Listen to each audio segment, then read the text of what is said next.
Okay, so now at this point, you're probably feeling a little bit confused and slightly overwhelmed with multiple time frames. You understand the theory of it, you understand how they kind of work together. Now the question is, how do you use it? Which ones do you personally use? So that's what we're going to get into with this video. The question of which time frames you should use is really going to come down to your personality. Now, you may not think that it should be that ambiguous, but it really is. You know, what kind of a personality are you? Are you somebody that can actually sit at your computer and day trade all the time? If so, you may look at a different set of trading parameters. You may look at a different set of time frames. Do you need a larger time frame because of the way your work schedule goes? Maybe all you can trade is the biggest picture time frame. How much risk are you willing to accept? If you're willing to take on a whole lot of risk, then the larger time frame may work better for you. If you're only willing to take on a very small amount of risk, you're probably going to have to be more of a day trader where you're really managing the entries and the stops and you're trying to scalp off that smallest move. So what is your personality? You're going to have to decide. But once you've decided, now we can start selecting our time frames. And when you start selecting your time frame, you need to select a time frame that will be your main time frame. Now, what do I mean by your main time frame? What I mean by your main time frame is this is the time frame where I call it home. This is where you hang out. This is where you do the majority of your charting. For me, that's a daily chart. I do the majority of my charting on a daily chart. That is my home time frame. Sometimes I'll go into a smaller time frame. Sometimes I'll go up to a bigger time frame. But the daily chart, that's where I spend most of my time. Now for you, that may be a 4-hour chart. It just depends on what your personality is, and it also depends on the instrument you're trading.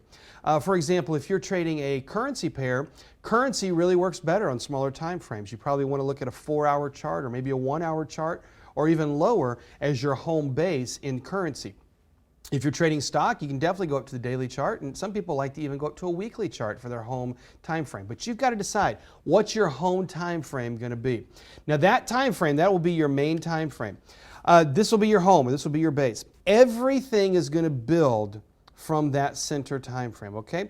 Now, when you start to select your time frames, now we're going to work with 2 or 3 additional time frames to help bring clarity to your main base time frame.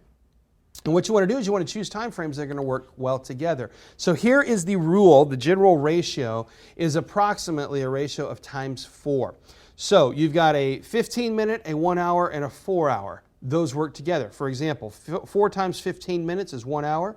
1 hour times 4 is 4 hours. Okay, so that's how those tend to work together. Here's a general chart, and I've also assigned to it a personality.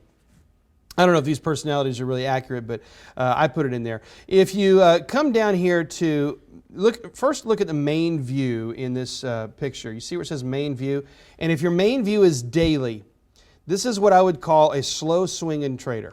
Okay, now why is that? Because your daily chart is your main time frame. You're a swing trader, but you're not, trying to necessarily be in and out all the time. You're just a typical daily swing trader. Now, if you want to go down from a daily chart, where do you go? Well, you're going to go down probably to a 4-hour chart. Now, on a stock chart, you might go down to a 1-hour chart, but normally you're probably going to go down to a 1 or a 4-hour chart. On a currency trade, you're definitely going to go from a daily chart down to a 4-hour chart. All right. Now, where would you go for the bigger picture? The bigger picture, you can go up to a weekly trade or a weekly chart. And those will be your 3 time frames that you use together. Now, what if you are a really fast day trader? What if your main view is a 5-minute chart? Well, I've titled that personality Fast and Limber. 5 minutes, that's your main analysis. Well, where are you going to go down to? You're going to go down to a 1-minute chart. That'll be your smallest time frame. And you're going to take it up for your big picture to the 30-minute chart. You know, the trend that's happening on a weekly chart means nothing to a 5-minute trader. It means truly nothing. And the trend that's happening on a 5-minute chart means nothing to a weekly trader. And so if you want to get the right time frames here, we need to figure out what kind of a trader are you? What is your personality? So let's go through these personalities here. Fast and limber. If you're fast and limber, your main view is going to be a 5-minute chart. You go down to a 1-minute, up to a 30-minute. If you're anxious but patient, well, you got a little more patience than the super 5-minute day trader here. Your home view is going to be a 30-minute chart. You're going to go down to a 5-minute, and you're going to go up to a 2-hour chart. If you are settled on your toes, your main view is going to be a 1-hour chart. You go down to a 15 minutes and up to a 4-hour or daily chart. And then we start to get more into the swing trader view. If you're a typical swing trader, especially in currency, you're going to be at a 2 to 4 hour chart. You go down to a 30-minute or up to a daily. Now, if you're a typical swing trader in stock, you probably are what I've titled here slow swinging, which is going to be the daily chart here. And you take that down to either a 1 or a 4-hour chart, and then on up to a weekly chart. And then if you just ride the big waves, and this is what a lot of funds do. A lot of funds are really riding the big waves. That's it. What's their main view? The main view is what's the weekly. Weekly chart is doing this. That's my big picture trend. It's my big, 18-month trend. And we might go down to a daily, and we might go up to a monthly. But we're going to avoid all the 5-minute noise, avoid all the 30-minute noise, avoid a lot of the daily noise in honor of the big weekly trend. And so this gives you a good kind of a grid, a good overview of which time frames you might want to put together. Now the next step is the 3-step process. Here's the 3-step process for using the multiple time frames. Do your analysis on your primary time frame. Identify all the analysis that you want to do in your primary time frame. Then move up one. Go up a time frame to check for congruency, and then go down one. So we're going to start with the main time frame, go up to the bigger one, go down to the smaller time frame, and see if everything is in agreement. And when things are in agreement, then that's going to be good for your confirmation. So let's take a look at this picture here. We've got a Aussie dollar, Canadian dollar currency pair here, and you look at it and you say, why is this thing stuck? I don't understand why this thing is so stuck. And so we look at this. This is a daily chart. Notice this is a 1-day chart here. And I'm looking at it and I'm like, I have no idea. It's all stuck. Well, let's go up and let's look at the weekly chart. We look at the weekly chart and say, oh, well, the weekly chart's stuck. So no wonder the daily chart is stuck. If I come up to the weekly chart is in a big consolidation type of a trend. What do you expect the daily chart to be? Consolidating in a trend. So now we go down, and let's say we go down to the 1-hour chart and we realize that internally there is a bullish trend.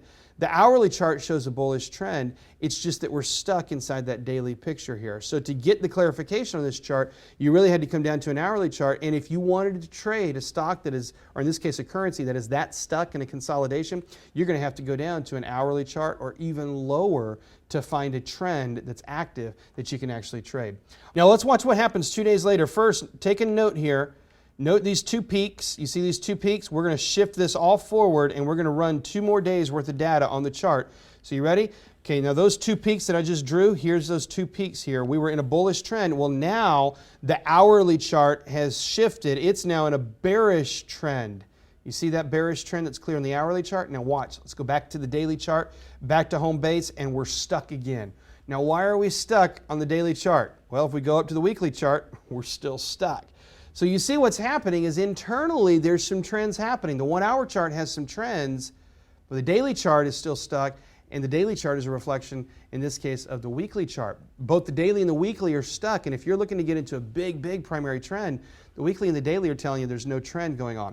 But if you want to find a trend you can trade, well, you've already seen, we could go down to that hourly chart, maybe find some trades there, and if you wanted to really hone in on the primary trend on that hourly chart, well, we could subdivide that even further.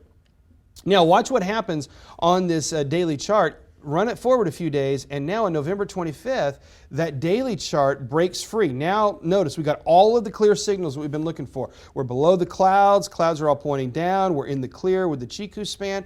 Okay, so we're good to go. This trade is going down now. Let's go where? Let's go to the hourly. And is the hourly telling us that we're in the clear? Yep, the hourly is telling us, okay, we're in the clear. This thing just needs to keep going. There's no consolidation. Nothing is fighting us here. And if we push up to the weekly chart, are we stuck? Well, we're stuck, but we're breaking free. Notice what's happening here. We're still in the consolidation, but we are breaking free. So this is looking a lot better. And now what this gives us a picture, multiple time frames, daily chart is broken free. Hourly chart confirms it. You're going up to the weekly chart. Is there anything left to hold this thing? Well, we see we're right at support. And sure enough, if you ran it forward on the daily chart, 2 weeks later, we're 300 pips down. Huge move. So that's the way these time frames, multiple time frames, work together. What happens is you can get clarification by looking at the different time frames together. And this 3-step process is really beneficial for that. Again, here's the process. Do your analysis on the primary time frame. Move up one time frame to check for congruency. Move down one time frame to check for a better entry. And we just saw those working together. The daily chart was your time frame. It was stuck. You went up to the weekly. It verified stuck.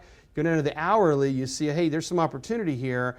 But it wasn't until the daily broke free, the hourly is confirming, yeah, we're in the clear, and then you looked at the weekly and you said, okay, the weekly, I'm at support and I'm breaking that support. I think I'm good now. And boom, sure enough, we were good.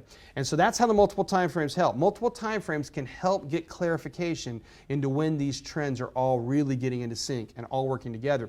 And the ideal trade is to get a primary trend that's going bullish with an intermediate trend that's going bullish with a minor level trend that's going bullish, or a minor level trend that's going bearish with an intermediate going bearish with a primary going bearish. Get all those trends lined up and you're getting into the sweet spot of a trade. That's what you really want to capture.